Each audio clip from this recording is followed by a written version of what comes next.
Dalawang babae na aresto naman sa pagbibenta ng shabu sa Marawi City. Nako, 34 million ha?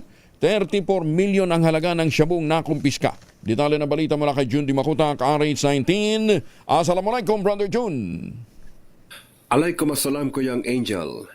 Nakumpiska ng elemento ng PDEA Lanao del Sur Provincial Office ang 500 gramo ng shabu na may market value na 3.4 million pesos sa isinagawang drug bypass operation sa bahagi ng barangay Sarimanok, Islamic City of Marawi, Lanao del Sur.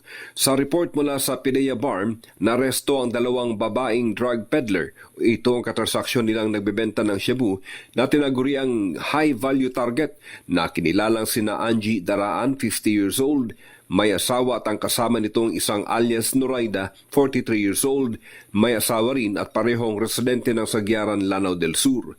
Naging handa ang otoridad sa naturang drug bypass operation at nakipag-ugnayan at naging katuwang ang PDEA Regional Special Enforcement Team, PDEA Land Transportation and Interdiction Unit, 4th Mechanized Battalion, Philippine Army, Marawi City Police Office at iba pang Drug Enforcement Unit ng PROBAR. Ang dalawa ay naharap sa kasong paglabag sa Republic Act No. 9165 na kasalukuyang nakapiit sa Marawi City Jail. Mula sa Central Mindanao, RH19, June Di Makuta, DZRH, una sa Pilipinas, una sa Pilipino. Sukran June, maraming salamat.